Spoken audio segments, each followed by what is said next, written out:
Our first guest is one of the country's leading experts on the issue of immigration. She needs no introduction for our audience. Ann Coulter. First off, Ann, welcome to the program. Thanks. Good to be here. Let me say, Ann, I want to say that your voice is crucial on this issue. I consider you the Harriet Beecher Stowe of the 2016 election. You'll recall the famous story that when Abraham Lincoln was introduced to Harriet Beecher Stowe, the author of Uncle Tom's Cabin in 1862, he said she was the little woman who wrote the book that started this great war. And just as Uncle Tom's Cabin galvanized the anti-slavery movement, your book, Adios America, articulated and focused the frustrations of the electorate around the issue of immigration like nothing before it. So your voice is crucial in this issue, and your tweets right after this bombshell news about the Trump administration's decision on DACA, everybody flocked to your Twitter feed for a reason, because you are articulating our frustration again. And so I would like to hear from you. How do you feel about this? What are you thinking about this? Where should we go from here? Well, thank you very much for that introduction. I was just reading an article by my friend John Phillips about the California Parole Board is looking at releasing one of the Charles Manson killers, and people are up arguing against it. And I thought, this is what the Trump administration is like every day. We have to be on red alert. We have to be drinking, espresso coffee all day to make sure our leaders don't do completely insane things. What is more central to the Trump campaign than build a wall? Today, I can't really watch the news anymore. It's too depressing. I think it's time to go the route of what I'd planned to do if Hillary had won, and just decide the country's over and wash my hands of it. But I did watch Fox News Sunday, and a really great Senator Roy Blunt. I mean, he's normally pretty good. His proposal is that what we need first before DACA is a declaration from the president that the border is secure.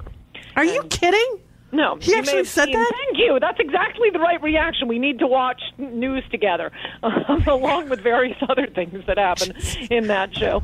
You may have seen my Twitter indignation over this, saying, no, Senator Blunt. This is not what the Trump voters are waiting for. We're waiting for, what's it called again? Oh, I know, a wall. Why is it so hard for them to say a wall? The big, beautiful one. Primitive technology. It's been around for about 10,000 years. We want a wall. Trump ran on it. Why are we still fighting for this? And then later, the beating heart of the Trump movement, Guy Benson, said that no, the Trump voters, they're going to be fine if there's no wall and a DACA amnesty. And I just thought, how do you find guests who have been in a coma for 3 years? Yeah, I'm glad that they speak for us now. There was this guy Mark Short, who is apparently the legislative affairs director for the Trump White House. Have you heard of this genius? Yes. Who was basically leading the Never Trump movement until he became part of the administration. And this guy actually said the other day, you know what, we have to have a discussion about what a wall means. And my favorite comment on this, my favorite comment came from our comment section, where somebody wrote in, look up Berlin, Jericho, and Hadrian. This is what we mean by a wall, okay? This is not rocket science. Wow. They're talking like Bill Clinton. The meaning of, depends on what the meaning of is. What is the meaning of wall? I mean, I knew the swamp was going to dig in, and every media outlet, well, except Breitbart, Daily Caller, and about 3 talk radio hosts. I mean, we knew this was going to happen. These are the columns I was writing soon after Trump was elected. And by the way, all the Trump diehards were denouncing me for them, warning Trump. Well, I was a little nervous when he wasn't making Chris Kobach his Homeland Security Director, and as you were just describing with Mark Short, who not only, this Mark Short, the legislative director for Donald Trump, the man who just won an election by picking up America's side on immigration and trade and various issues, but mostly immigration.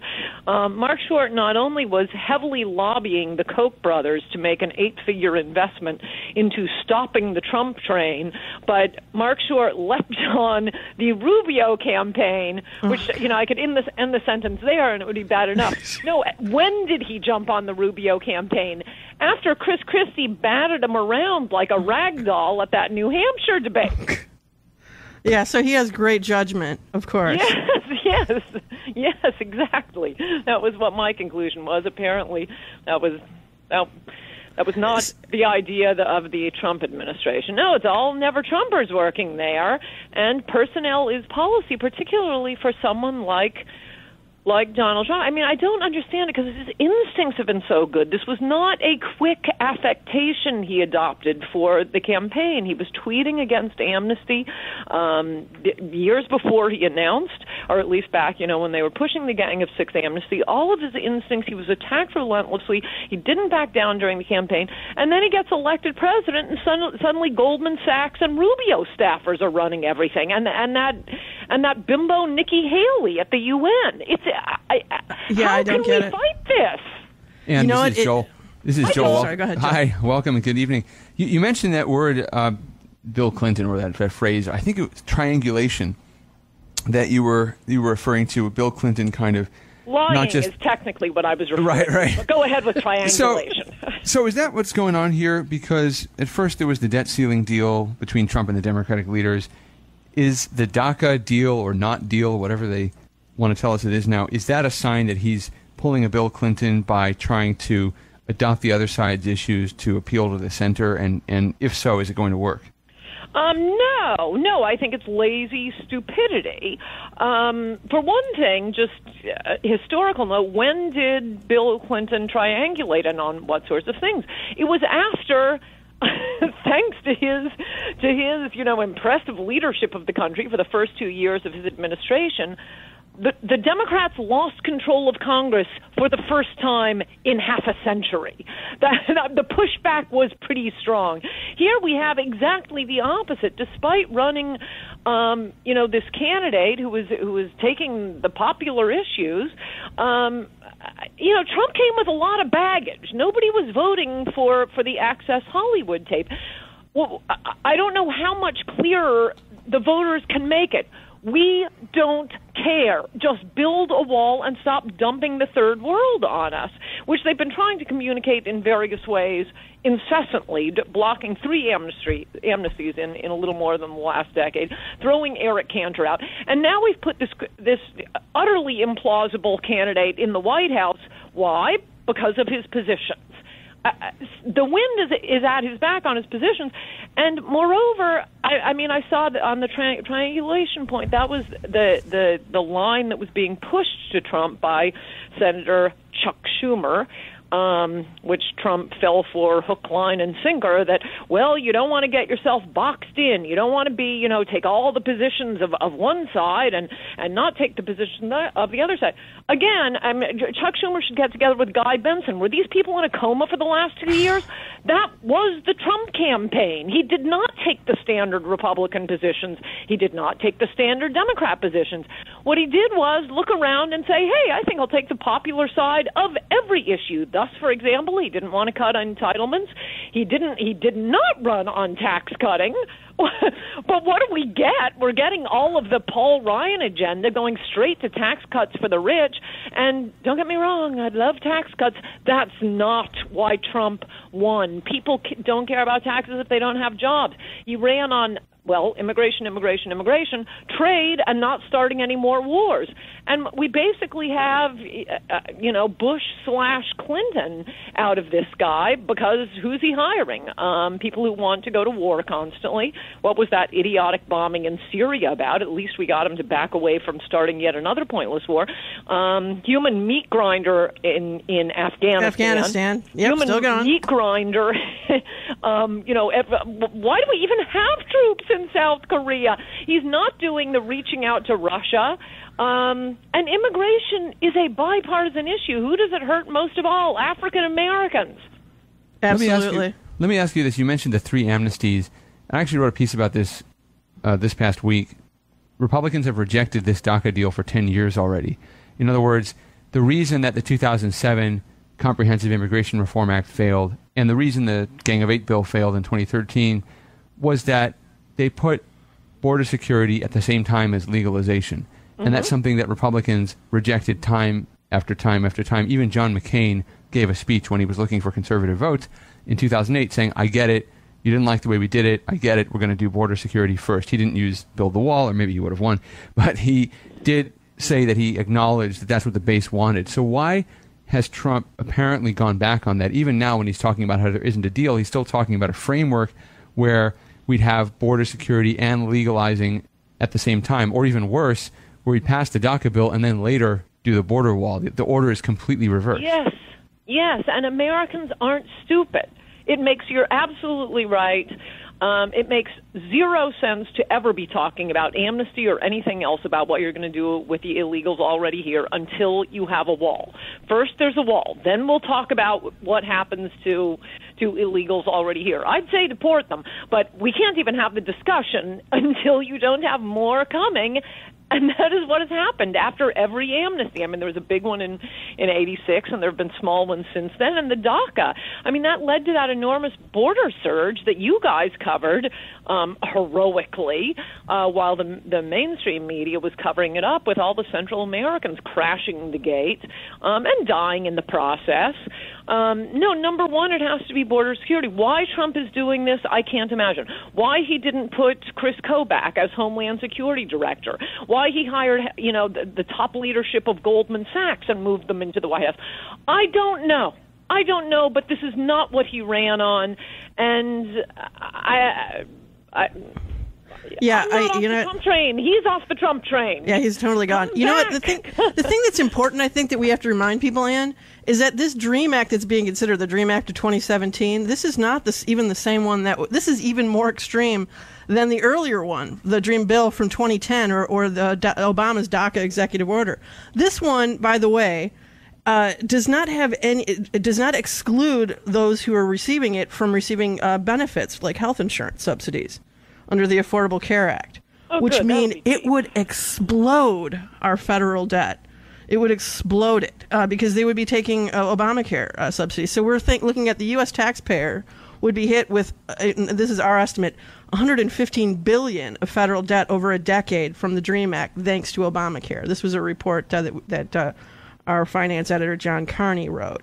Yes, I think I saw that. That was a great piece, and I have read about a lot of things that are going to be worse under this act. I haven't focused on them only because, as I wrote featured in Breitbart this week, it really doesn't matter the details. I mean, yes, this makes it a million times worse, don't get me wrong, but Congress could pass an amnesty for one single illegal alien who's just discovered a cure for cancer, and immediately the ACLU's Migrant Rights Project, La Raza, 1 million other organizations, of course, Catholic Charities, Lutheran Charities, who would be bringing lawsuits. It would end up before a Hawaiian judge. He'd say, oh, no, this isn't fair. It discriminates on, ability to find cures for cancer. That's unconstitutional. Then it would go to the Ninth Circuit, and suddenly it's an amnesty for every illegal alien, not only here, but all who come in the next 20 years. There is no possible way to limit an amnesty, as we found out from the 1986 amnesty. The Ninth Circuit was still accepting hundreds of thousands of illegal immigrants under the 1986 amnesty in 2006, 20 years later, and their argument was it isn't fair we missed out on the first amnesty just because we weren't here. I know, it's insane. We're looking at a chain migration that could be potentially 4 to 8 million. And it would just be a flood. That's by the terms of the law. That's even before the Ninth Circuit gets a hold of it. So because once DACA, there's going to be DAPA too. The parents are going to want to stay as well. And the ones, the extended family, who are still back in Mexico. No, they all get to come, and they get to bring all of their extended relatives, and they get to bring that. What else do we have to do to say no, stop, no more? We've put Donald Trump in the White House. So Donald Trump tweeted no chain migration late this week, and it came after criticism at Breitbart and in other places.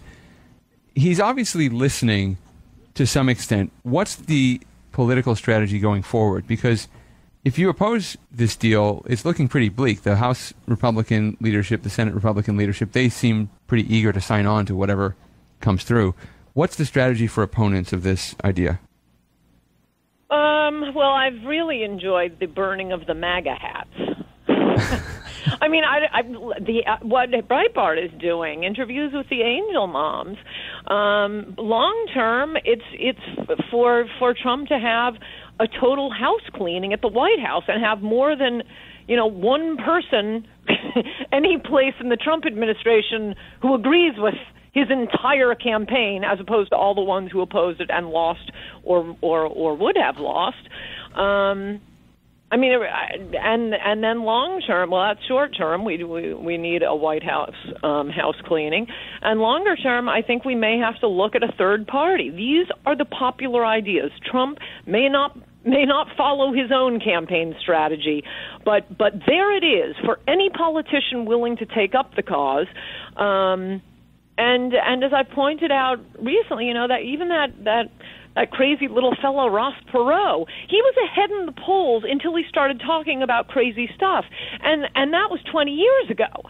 Things have gotten so much worse with immigration.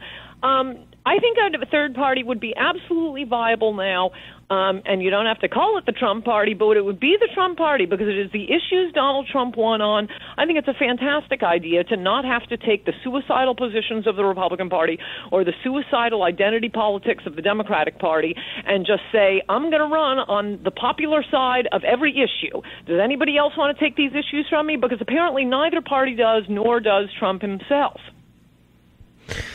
Yep, exactly. Ian Coulter, thank you so much for your wisdom on this issue. We're going to keep listening to you. We love having your columns every week on Wednesday evening, usually on our site. You're just right a voice. Back at you. Love you guys. Just keep doing what you're going to do, and please keep on Twitter, because your Twitter feed is actually one of my moments of sanity every day. I just go to your Twitter feed and belly laugh. It's just, you're brilliant. So Yay, thank you for everything you do, and keep up the good work. And we're going to be listening. Bye bye. All right, bye bye.